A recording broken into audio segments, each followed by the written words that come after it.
वैसे तर्ज कौनो पुरान ना होले, जितने पुरान होले उतना लचकदार हो।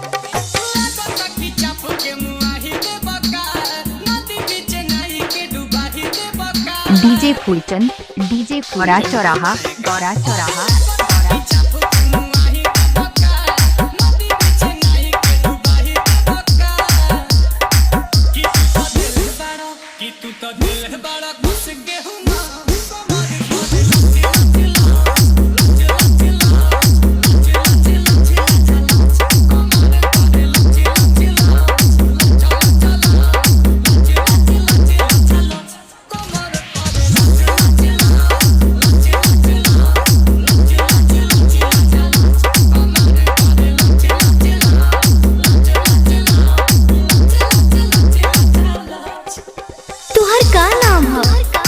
DJ Phoolchand, DJ Phoolchand, DJ Phoolchand, DJ Phoolchand. कहाँ घर है? गौरा चौराहा, गौरा चौराहा। UP Balrampur, UP Balrampur, UP Balrampur.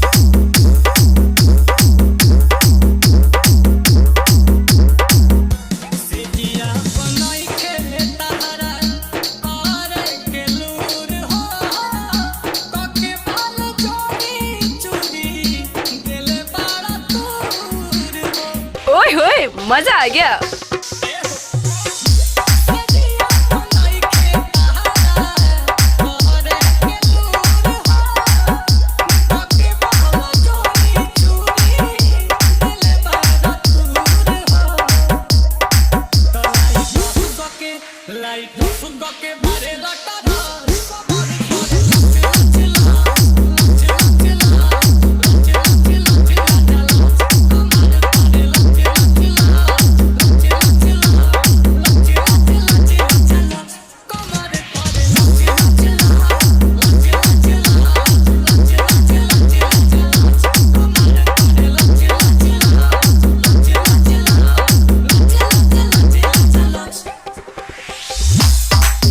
का नाम है?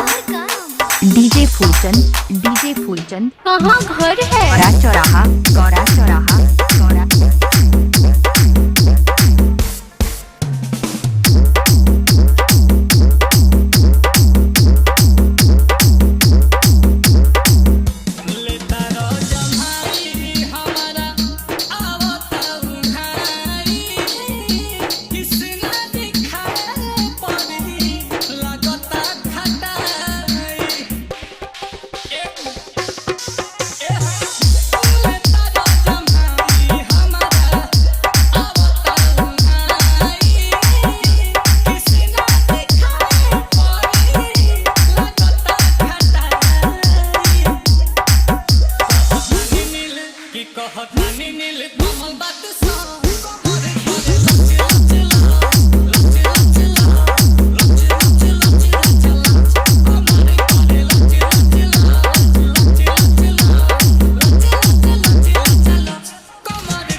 डीजे फूलचंद, डीजे गौरा चौराहा, गौरा चौराहा।